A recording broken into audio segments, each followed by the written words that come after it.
Okay, I am so honored and excited to introduce our next speaker from Triage Cancer, talking about planning ahead, planning for the future. I know it's kind of a hot topic and a challenging conversation, so we're thrilled to welcome Monica Bryant. I'm going to keep this short because everybody hates having their bios read, but Monica is a cancer rights attorney and dedicated to improving access on information on the practical insurance and financial issues surrounding a cancer diagnosis. She's the co-founder and COO at Triage Cancer, a national nonprofit that provides education on the practical and legal issues impacting those diagnosed with cancer. Monica is an adjunct professor at the University of Illinois of Chicago School of Law, teaching a class on cancer rights. So with that, thank you, Monica, for being here. Monica's colleague, Joanna, is also serves on the medical advisory board of ZERO, so we're thrilled to partner with Triage Cancer always. So thank you. Thanks. Good morning. How's everyone doing? Right. Good. I'm glad to hear it. So I'm delighted to be here today to talk to you a little bit about planning ahead. But before I do, I just want to share a little bit about what we do at Triage Cancer so that after today, if you have questions certainly about planning ahead and estate planning, you know where to go for more information, but you might also have questions about other cancer-related legal issues. And sometimes when I tell people I'm a cancer rights attorney, the response back is, "What's that?" Or, "What's legal about cancer?" And the answer is actually almost everything. From what drugs we're able to take to treat cancer, to what insurance companies have to cover, to what our rights are in the employment space, to estate planning and finances, and everything in between. So I often say that at Triage Cancer, we teach people about all the things someone needs to understand after a serious medical diagnosis, but never gets talked about in a doctor's office. We provide the education in a number of ways, including with free online and print materials. We have animated videos, we have webinars, conferences, events. All of the services that we provide are completely free of charge, and you can access all of them at triagecancer.org. So I just wanted to start with that so that you know moving forward that you have additional resources beyond what the amazing resources that ZERO provides. Now, the topic I was asked to come talk about today was around estate planning. And I have to tell you, my many years of doing this information is simultaneously my most hated thing to talk about and my favorite thing to talk about. The reason it's my most hated thing to talk about is it's sad. We are talking about situations where you might be so ill you're unable to make medical or financial decisions for yourself, or your death. And those are sad things. However, the reality is there is one thing that is true for each and every one of us. And that is, at some point, we are going to pass away. Right? It's going to happen to everyone. We certainly hope it's not for a very, very long time, but it's going to happen to each and every one of us. And so when we talk about estate planning and planning ahead, it is not an end-of-life conversation. This is about planning for the unknown, because we don't know what's going to happen tomorrow. When we talk about estate planning, really at its core, it's about documenting your wishes for what you want to have happen to your property, the people you care about, if you pass away, and if you are in a position where you're unable to express your wishes around medical care or finances, who's going to step in to make those decisions on your behalf? So who needs an estate plan?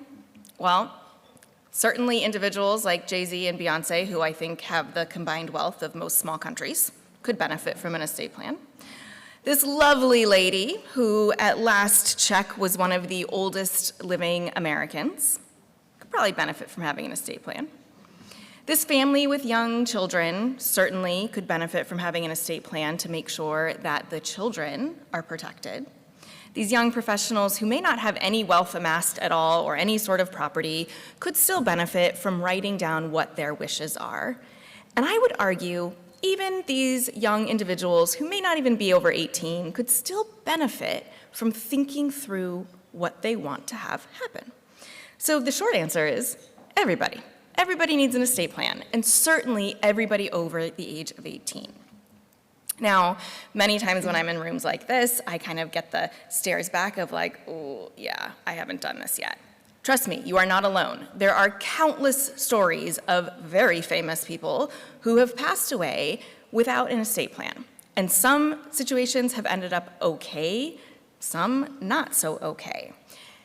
The unfortunate reality is estate planning in this country is not something that most people do. And it causes a lot of financial problems, practical problems.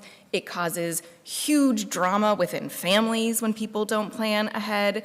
So the moral of the story is we should all be doing this. I mentioned that I don't like to talk about this because it is hard, especially in a room where people have been impacted by cancer.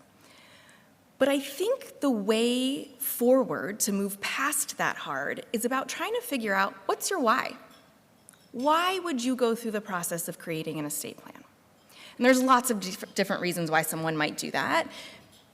Some of these may resonate with you, some may not, but I certainly think there's financial reasons. So you maybe have worked hard to save during your lifetime. You want to make sure that you can pass on that hard work to your loved ones. Certainly there's some peace of mind around it, that if something happens to you, the people that you care about are taken care of.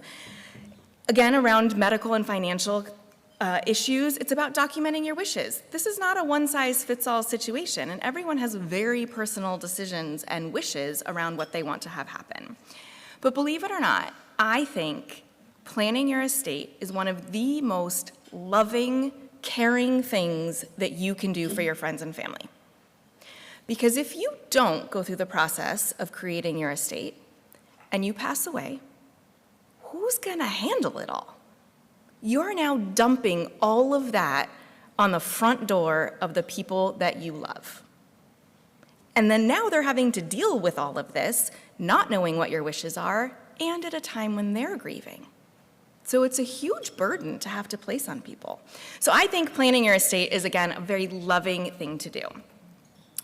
And if none of those resonate with you, how about this? I am an incredibly type A human. I love to have control.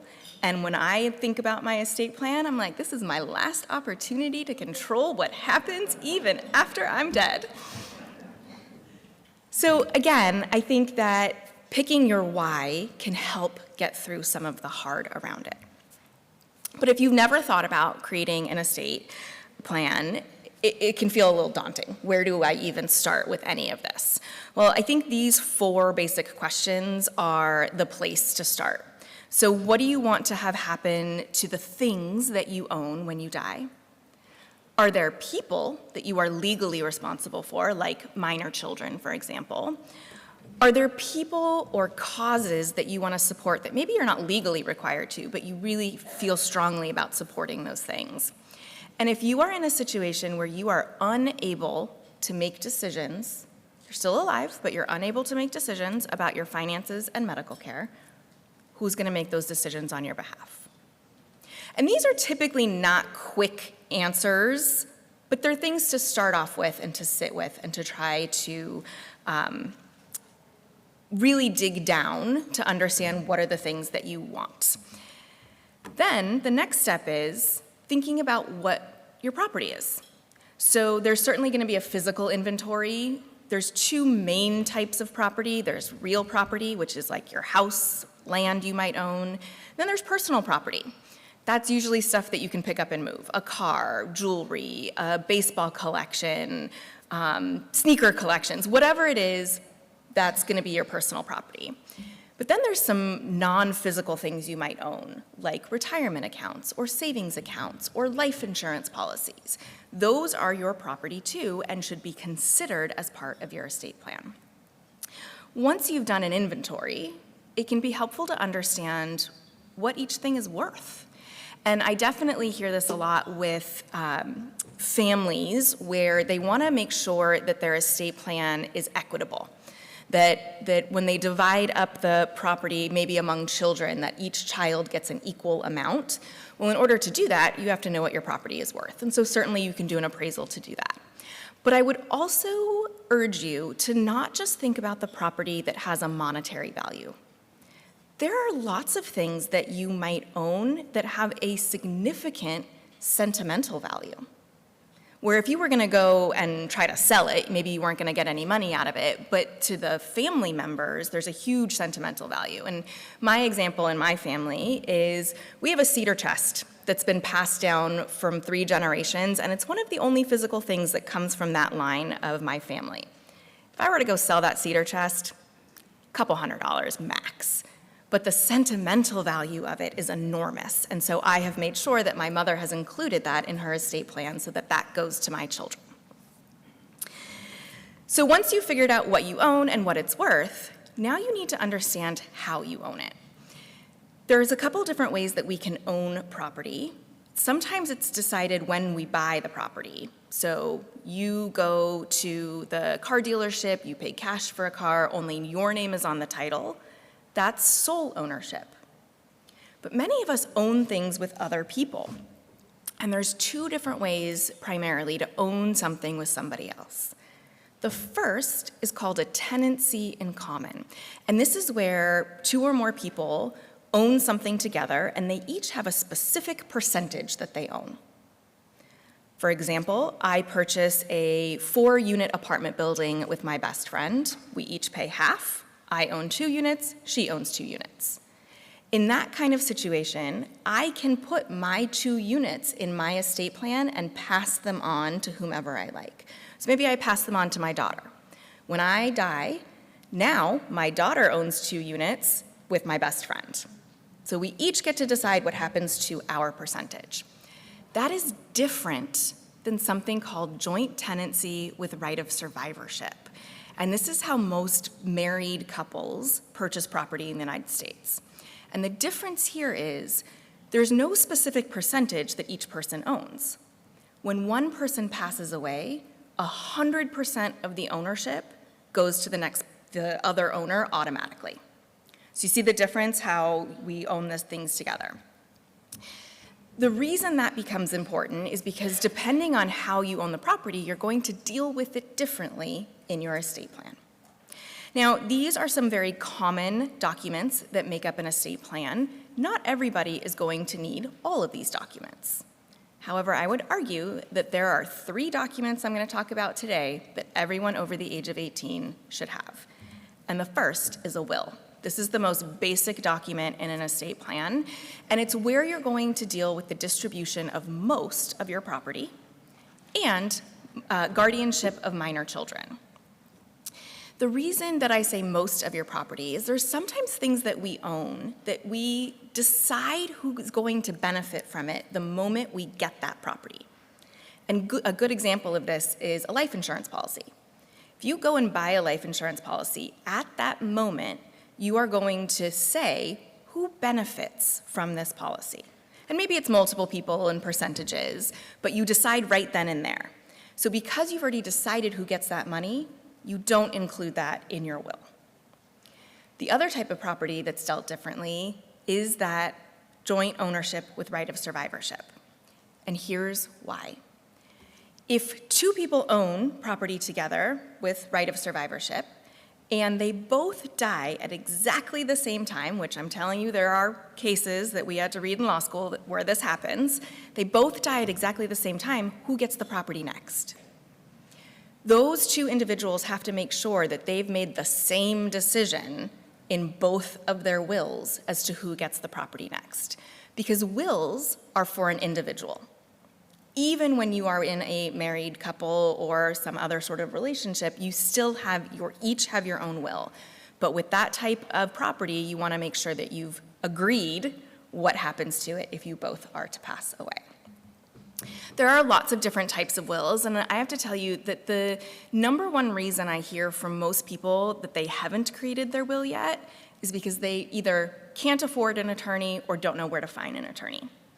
And I am here to tell you that you absolutely do not need an attorney to create a will. There are a number of free or very low-cost ways to create wills.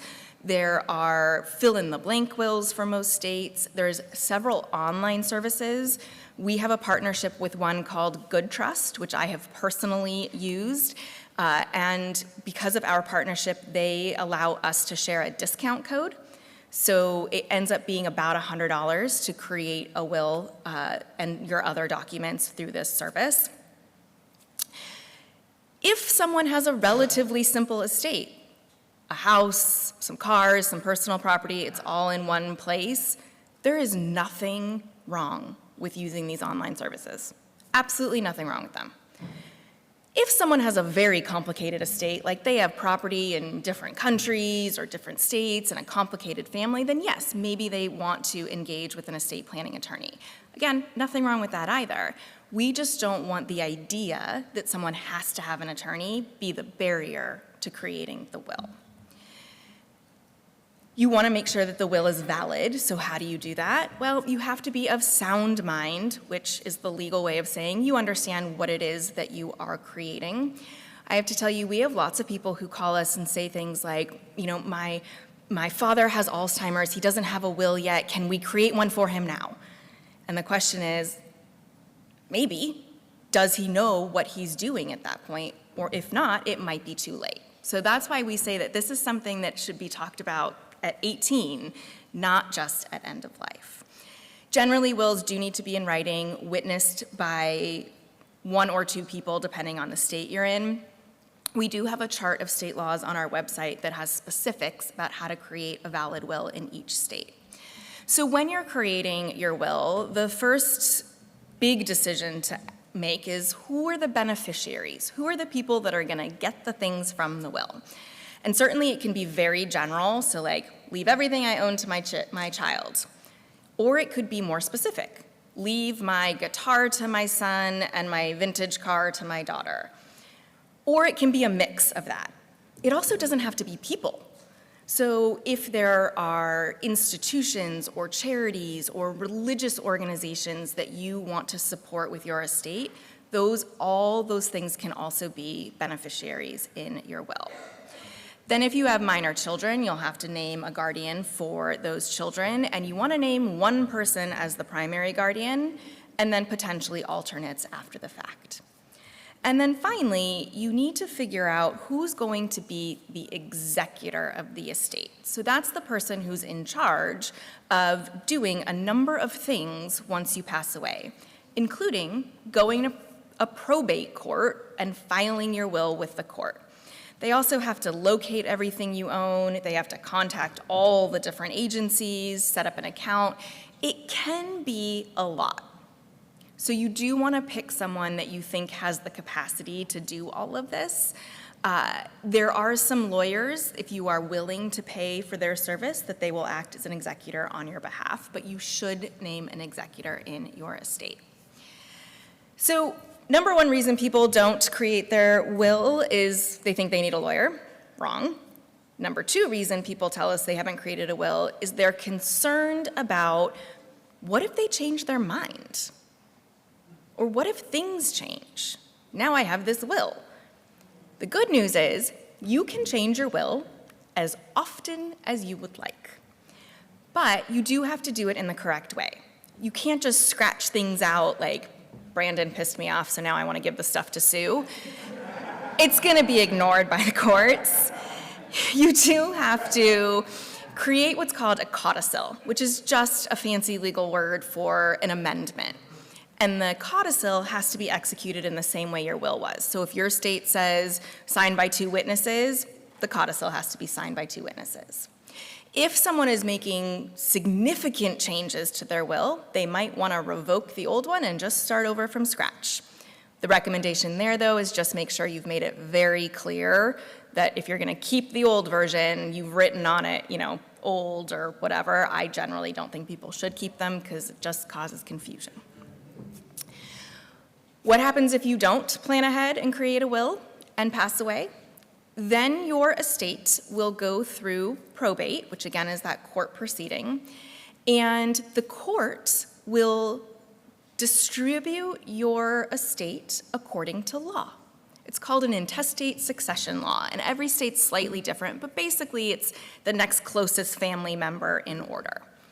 So if you're in a situation where your next closest living relative is your estranged brother that you haven't spoken to in 20 years, and you would have never given that person money from your estate, but you die without a will, guess who gets most of your estate?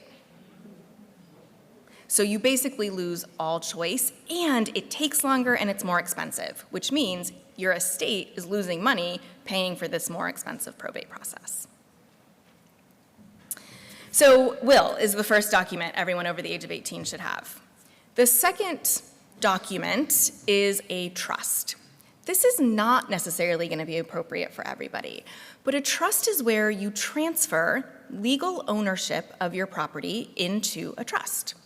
Why might somebody do that?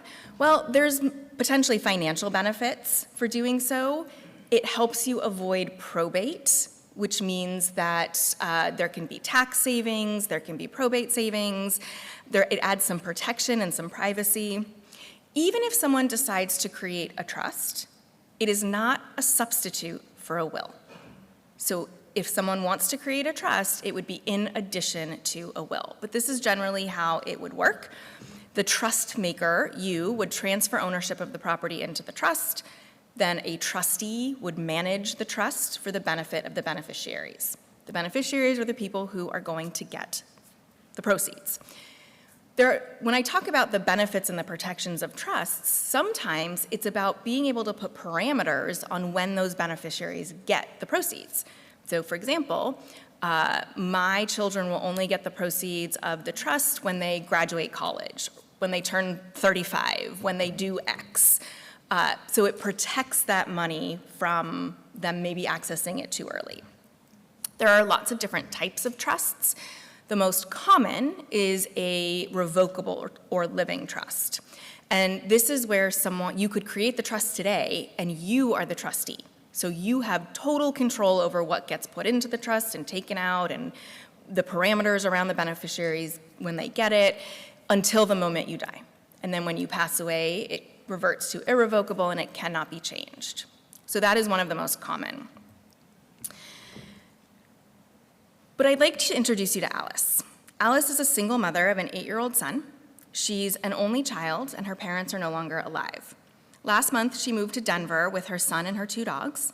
She has cancer, and today she's headed to sign papers with her new employer to enroll in health benefits, or to enroll in benefits like health insurance.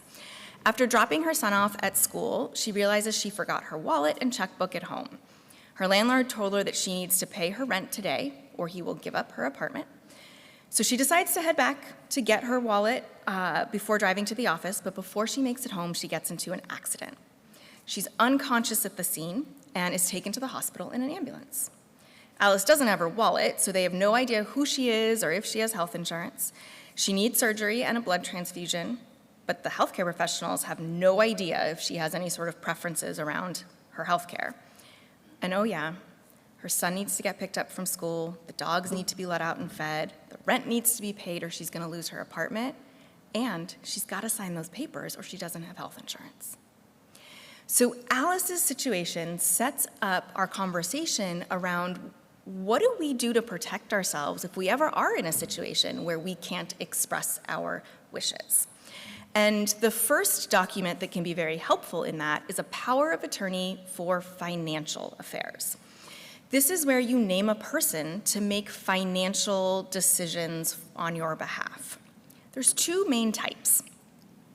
A standing power of attorney for financial affairs, which if you were to sign today, would go into effect today, and that agent could start making decisions and helping you in that moment. Why might someone do that? Well, in the context of cancer, if someone is in a situation where they are overwhelmed by being in cancer treatment, they have too much going on, they don't want to have to worry about paying their bills or fighting with the insurance company on an appeal. They could name a power of attorney for financial affairs to help with those things on their behalf.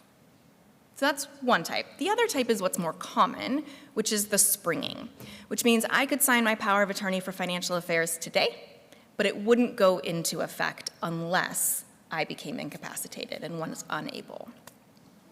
Powers of attorney for financial affairs end the moment you die. So again, not a substitute for a will, because once you pass away, that agent no longer has any sort of power to make decisions on your behalf. Some of the things that a power of attorney for financial affairs might be able to do is pay everyday expenses, make deposits or withdrawals, handle your taxes on your behalf. These are just some examples. You can make your power of attorney for financial affairs very broad or more narrow. So you can actually write in limitations on what they are or aren't allowed to do. So this is the second document I think everyone over the age of 18 should have. First is a will, second is your power of attorney for financial affairs. Now I'd like you to meet Frank. Frank received a call last night that his brother John had been in an accident and was unconscious at the hospital. Frank is his only living relative. Although John is breathing on his own, the doctors aren't sure if he will ever wake up, and he will need artificial hydration and nutrition very soon to survive. John doesn't have any documents in place, but Frank remembers hearing John mention once that he would, quote, never want to be in a vegetative state as their father had been years earlier. The doctors want Frank to approve or reject artificial hydration and a breathing tube. Frank is understandably devastated about the possibility of losing his brother and is racked with guilt at the idea of pulling the plug. So Frank and John set up our conversation around how can we plan ahead for medical care. And this, of course, could be about your wishes for end of life, but it's also about any time you're in a position where you're unable to express your wishes. There are different documents here that someone might be interested, and the first is called a living will. I hate that term because I think it's confusing for people because it has nothing to do with a will. The term I prefer, and it's total personal preference, is instructions for healthcare, because that's what you're doing. You are providing guidance and instructions about your wishes around healthcare. And certainly that could be around life-sustaining treatments like artificial hydration and nutrition, but it could also be about comfort care. My advanced healthcare directive says I don't want to be in pain. I think we have modern medicine, I don't need to be in pain, so please make sure that's happening. There are certainly requests you can make around treatments, but then there are also things like where do you want to receive treatment? At end of life, there are some people that have very strong feelings that they want their last moments to be in their home. Conversely, I've talked to people who have said, I absolutely don't want my family member's last memory of me to be dying in our home, so please make sure I'm sent to a hospice facility. So this is all, again, very personal. So the instructions for healthcare are one piece. The second piece is where you have a power of attorney for health care. This is similar in concept to the power of attorney for financial affairs, but this person can make medical decisions on your behalf. Now, you could name the same person to be your power of attorney for financial affairs and your power of attorney for health care, but you still need both documents. I would also push just a little bit for you to think about, is the same person really the best person to be making both types of decisions? Personally, I can tell you my husband is incredibly financially savvy. I would have no qualms with him making any sort of financial decisions on my behalf. He calls every pill he takes an aspirin, whether it's a vitamin or an Advil. He is not the person I would like making medical decisions on my behalf. So I have someone else named as my healthcare power of attorney. And sometimes I will also say I think people automatically assume it should be their spouse or their partner. But if you think it through, that might not be the best solution, because if they are making decisions on your behalf, something bad has probably happened. And they are in crisis and stressed and maybe grieving. Maybe they're not the best person to make those decisions. So maybe it's your best friend that's level-headed in a crisis, or your neighbor. Again, not a one-size-fits-all, but don't necessarily assume it has to be your partner. I certainly think that someone should name a primary agent and alternate agents, because what happens if your number one person can't be reached? Never name co-agents, because what happens if those two people disagree? I'm telling you, huge book in law school with cases like this, where people said, oh, my two kids will make decisions. They'll work it out. So almost anyone can be your agent. There are some limitations around having a healthcare provider be your agent. The law just wants to make sure that people aren't exerting undue influence on the situation, that it's sort of an independent opinion. There are also some limitations on what an agent can or can't do. Some are by law. You can also write in limitations. So if you feel strongly about something that you want to make sure your agent does or doesn't do, you can write that in. Yep. Now, even if you've named a healthcare power of attorney, that only gives them the ability to make decisions. It doesn't give them access to your medical information. This is the system we have, not the one I would create. If you want to make sure that your healthcare power of attorney has access to the information that they need, you may have to complete a HIPAA release form. These are called different things in different facilities and states, but generally HIPAA is the law that requires medical professionals to keep your information private. So by signing this form, you're saying, I'm allowing this person who's my agent to have access to my medical information. So someone could have just their instructions for healthcare, or they could just name an agent. However, the most protective thing to do is both. And when you have both, that's collectively referred to as an advance healthcare directive. The reason I say this is the most protective thing to do is because if you just name your agent without giving them any sort of parameters about your wishes, they may not have any idea how to make those decisions on your behalf. So by including the instructions for healthcare, it gives them some guidance and some parameters. Oh, they said they don't want this type of treatment, then they probably don't want this type of treatment either. Why not just have instructions for healthcare? Well, most of us can't, at this moment, think of every medical situation that might come up from now until the end of time. And so by naming the agent, you're allowing the agent to step in and make decisions that maybe you didn't think about in your instructions. So having both is really the most protective. There are some other parts to an advanced healthcare directive, like organ donation, for example. And I often get asked in the cancer community, well, once someone's gotten cancer treatment, how can they donate their organs? And it is true that you might not be able to donate to a live donor, but there are lots of different purposes for donated organs. So whether it's research or medical training.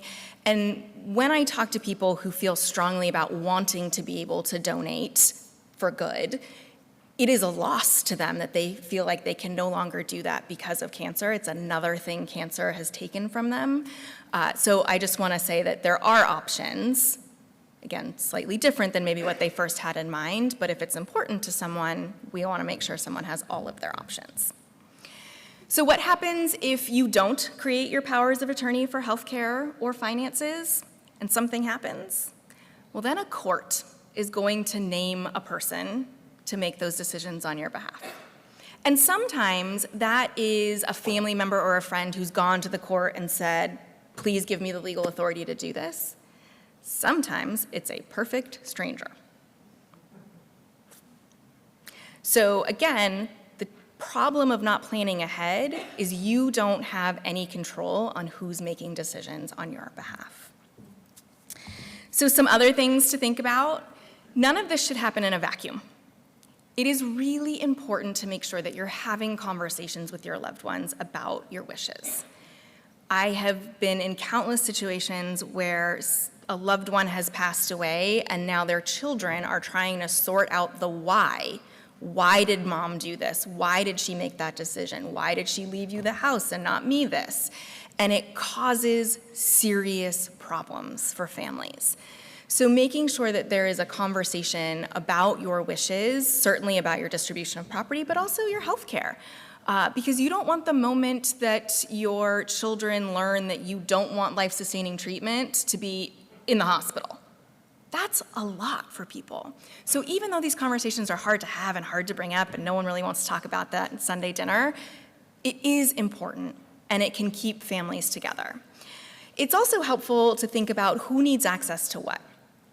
So if you have a safety deposit box at a bank or a storage unit, making sure that you've put into place with that bank or that storage facility that if something were to happen to you, the person that needs to have access to it next, like your executor, for example, has that access.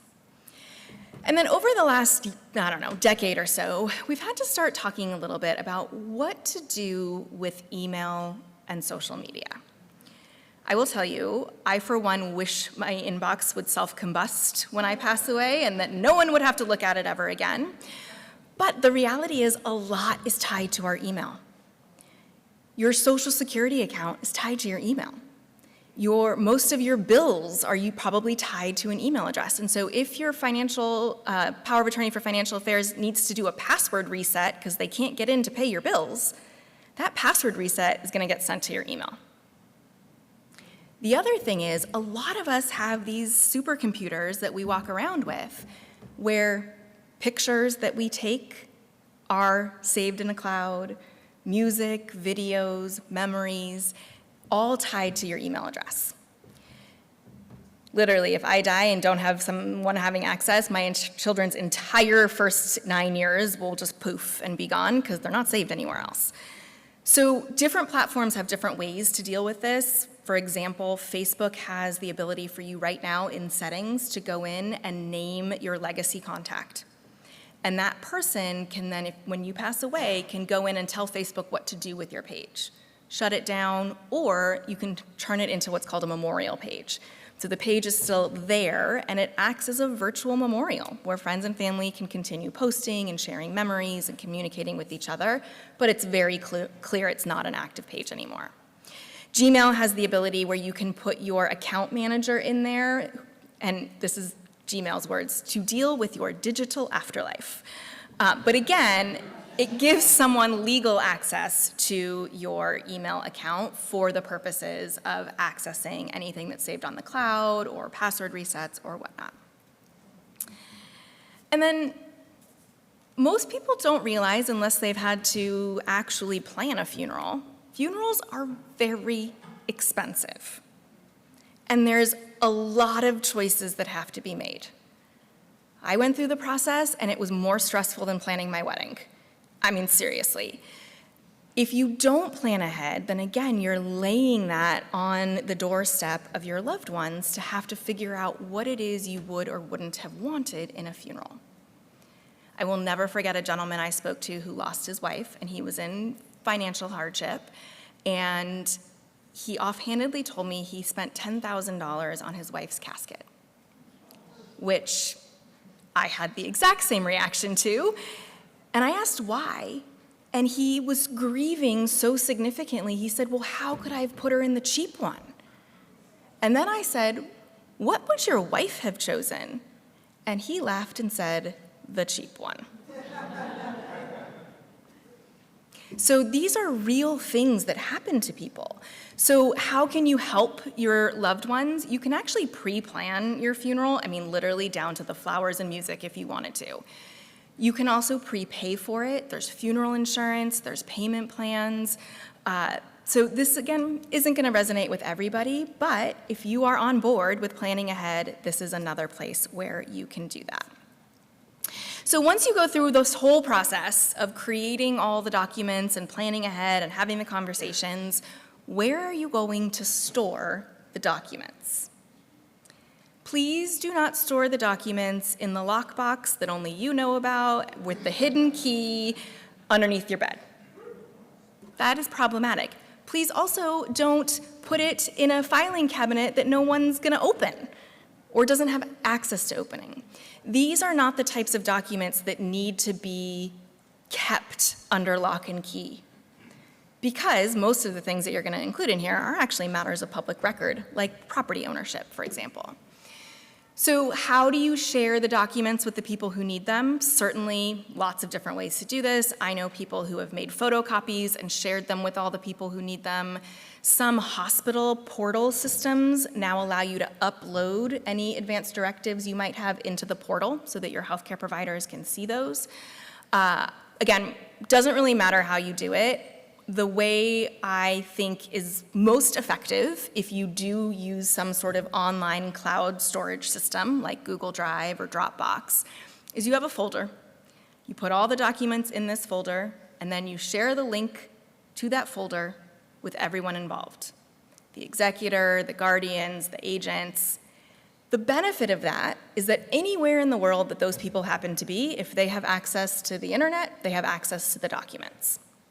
The other benefit is you can rest assured that as you make changes and you take the old versions out of that drive and put the new versions in the drive, that all of those people have access to the most up-to-date information. Because if you're making photocopies and then you change your will, you have to remember everyone who had a photocopy version, ask for it back, and then give them the new one. It can just cause some challenges. So again, no one-size-fits-all here, but just some things to think about. I also have people who have emailed me their documents, so I have a folder in my email with those documents. Lots of different ways to deal with it. This is a practical tool called our Financial Big Picture. It can be downloaded from our website for free, and it has a couple different purposes. But for today's discussion, the benefit of it is it can help you organize all the information, like what retirement accounts do you have, savings accounts, property, what debts do you have that you're paying down. And then on the right-hand side of the spreadsheet, you can put login information, you can put any notes that you might have, like this is the person at the bank I always deal with. And then this, of course, if you put login information, you do want to keep in a very safe space. But the benefit of this is A, it helps you get organized, but then B, your executor knows all the things that they need to be able to track down if something happens to you. Also super helpful if you're naming a financial power of attorney as well. Other tools that you might have to benefit from, both Apple and Androids have a place in the settings where you can include emergency information. So this is going to include, your name, any medical conditions you have, medicines you're taking, emergency contact people. You can also include in the notes section if you have an advance directive. First responders, like police or EMTs or ER department staff, are trained to be able to access this screen without being able to unlock your phone. So if you were to get into an accident and you had your phone on you, they would have that information and know who to call. Of course, there's analog versions of this, bracelets, necklaces. Some people put a card in their wallet. You just hope you're not like Alice and don't forget your wallet. But again, the important thing is if you've gone through the whole process, to make sure you have all these documents, making sure the people who need to know them know about them. So to sum it all up, and then I'll be happy to take questions, none of this is one size fits all. It does have to make sense for you and your family. Sometimes I get asked, okay, well, how often do I have to review these documents? Is this like I do it once and then I never have to worry about it? Unfortunately, I don't think so.